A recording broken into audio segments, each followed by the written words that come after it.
Aaron here, everyone. How you doing? Good morning. It's 11:15 on this April 16th of June, 2025. I'm making the rounds here. I just got off the phone with my aunt, sent her a message about everything that's going on right now. With the lawyer situation and the foreclosure, the foreclosure. So, what I'm telling my aunt, I'm going to tell you guys. It's 14 days until the possible foreclosure sale auctions looming. That's 2 Mondays from right now, so it's really, really close. Am I worried about it? Well, let me tell you, I've been in many temporary homes. I lost my dad, lost 2 cars, dealt with my mother at her absolute worst, saw her naked. Yeah, don't even remind me. Get screamed at every single month, and at one point, and then that stopped. So, am I worried? I'm saying no, because I'm numb to it.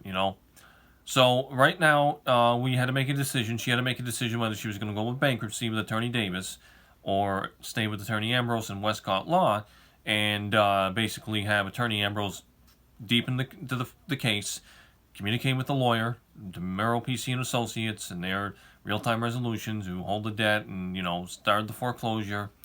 And the bottom line is, if they don't communicate back with Attorney Ambrose, she'll basically take them to court and file a lawsuit. When that happens, that'll stop the foreclosure. Okay, so you got to remember, even if we were doing bankruptcy, it would stop the foreclosure. If Attorney Ambrose files a lawsuit, it's also going to stop the foreclosure. And my mother last night wasn't too hot. She argued with me, got lashed out, got anxiety. My Aunt Sherry tried to talk with her and say. Basically, both my aunts were kind of questioning what was happening, saying, why would someone from your church pay $5,000 for a retainer fee? What are they trying to do? Get control of the house? And it stirred my mother up. It got her all negative, and then, it got us all talking and arguing with each other. One thing led to another, and I said, look. And then I got into it, and I said, look. She was saying, I'm going to put this on, and she says this every single month. I'm going to put this on the news. Everyone's going to know about this, my testimony. And I'm like, you do this every single month, okay? And you're not the only one going through foreclosure. You're not the only one going through stuff like this. This has probably been on the news. It's been publicized before. And she just does this every single month. And I'm like, and she's saying, if someone comes on my property, I'm going to belt them. I'm going to beat the out of them. I'm like, you can't do that. You can't do that.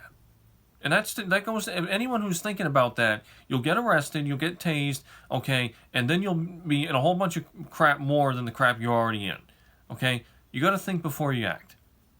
Now, with my mother, when she gets to a certain point at the end of the month, she gets anxiety and you can't get to her. And so, obviously, worst case scenario, she'll freaking flip. Worse than she has, and she does it every single month, okay? I don't lie. I don't lie when I speak. So, that's where we are right now. I tried to tell her the lawyer has control. They can put a lawsuit through. Once they put it through, it stops the foreclosure. The lawyer has plenty of time. The homeowner thinks they don't have time, but the lawyer has that time. The ball is in their court. But when you tell my mother that, she doesn't get it. Okay, she doesn't understand. She'll go right to the worst case scenario. She's saying, if I go to jail, you're going to be homeless. I'm like, can you stay positive? I'm trying to stay positive with you, and I tried calming her down. She didn't sleep last night. She got a little manic. When you're manic, you don't sleep, you don't function. She stomped around like, here we go. And she finally went to sleep. I went to sleep. I've been going to bed earlier than I usually do. I usually go to bed past midnight. Last 2 nights I've been going to bed after 11. So, right now she's at work doing training. Praise God, all this. She does that every single time. It's like she thinks that God is a puppeteer controlling her every move. And I'm going to tell you right now, okay, if you think that, I hate to tell you, but you got the God the wrong way. Okay, he's not controlling you 110%. You got a brain. You got arms and legs. You control yourself. God will help, okay? Prayer's a tool. It doesn't mean that you lean on it for absolutely everything in your life, okay, and stay in a fantasy world. Because when the crap hits the fan, you don't know what to do, like my mother does, and then you're going to scream and cuss and do all this, and fight ghosts, and it does nothing. So don't do it. Okay, you got to stay practical, and you got to have a backup plan. I mean, we do have backup plans. We have bankruptcy. We're not doing bankruptcy. We still got Attorney Bray, NHLA, state assistance, she can go to that. They wanted some papers. They wanted the statements and real-time resolutions of the debt and the public auction notice, which we got both. She could do that. I don't know if she's going to do that because money's already put into Wescott law. Attorney Ambrose is on the case. So that's that right now.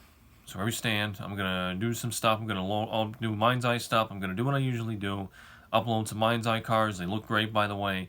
And just, pretty much do what I call my job. I'm a content manager, manage YouTube channels, and help out Rockstar and Rocket Boy with their game, the Leonida game, because I call this GTA 6, and Mind's Eye. So thank you so much for watching. That's the update right now. Anything more, I'll be sure to let you know. Appreciate your support. I didn't get anything unlucky for life last night, but I'm going to keep trying. Wish me luck. Alright, stay safe, stay with it, and take care. Bye-bye.